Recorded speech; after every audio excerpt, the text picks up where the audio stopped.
membahas tentang analisis cost volume profit.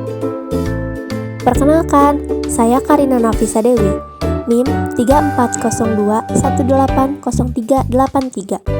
Hai, saya Nengo Pawapia dengan NIM 3402180360. Hai, nama saya Rizli Nur Fatni dengan NIM 3402180371.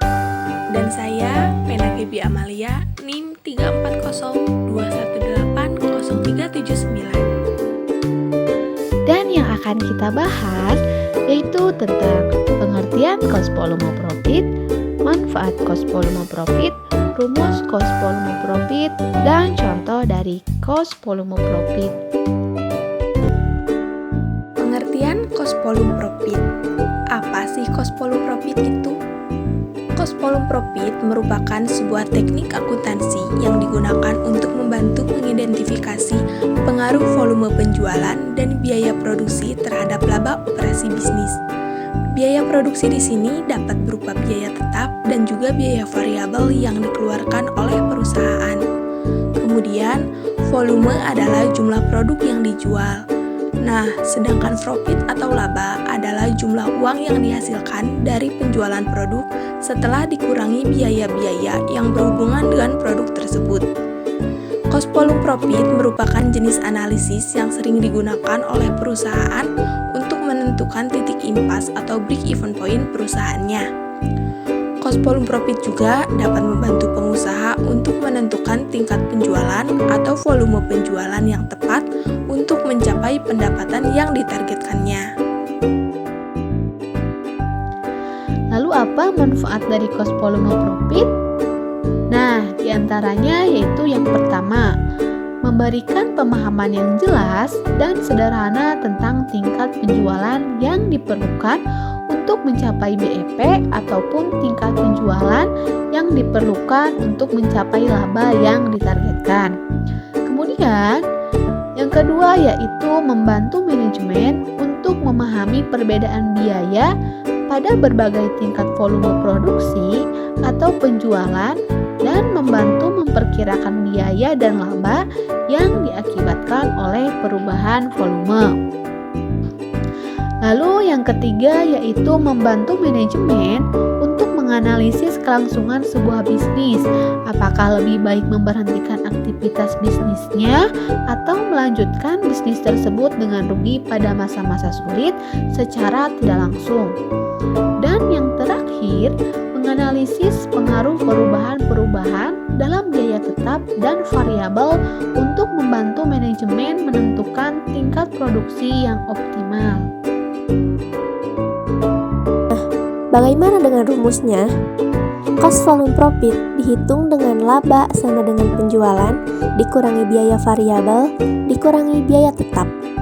Dan untuk menghitung atau menentukan titik impas atau break-even point dapat dihitung dengan rumus sebagai berikut. Penjualan unit dikali harga per unit sama dengan penjualan unit dikali biaya variabel unit ditambah biaya tetap.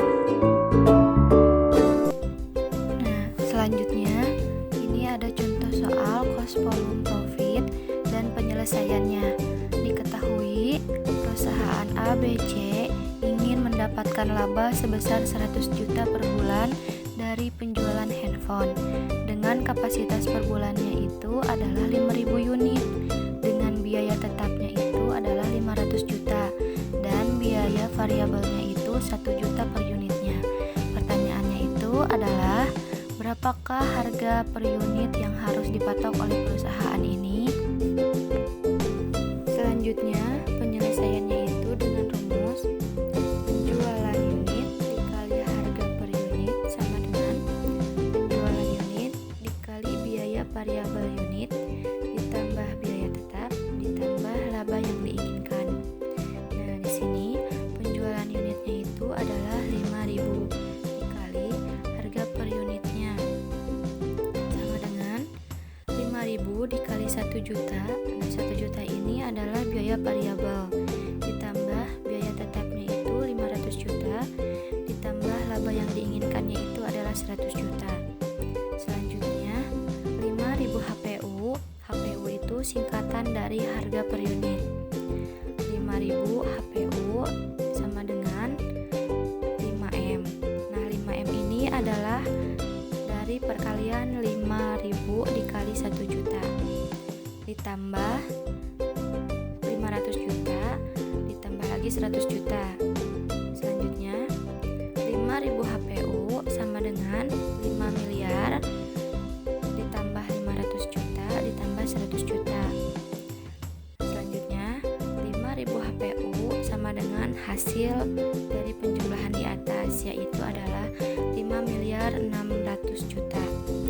Jadi HPU-nya itu adalah 5 miliar 600 juta dibagikan kapasitas per bulannya itu adalah 5.000. Hasilnya itu adalah 1.120.000. Kesimpulannya, jadi harga per unitnya adalah 1.120.000 untuk bisa mendapatkan laba yang diinginkan sebanyak 100 juta per bulannya.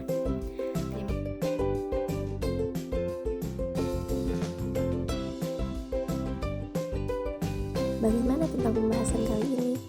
Sudah paham belum? Kita harap kita semua bisa paham ya tentang analisis cost volume profit ini. Mungkin cukup sekian pembahasan kali ini. Mohon maaf bila ada kesalahan.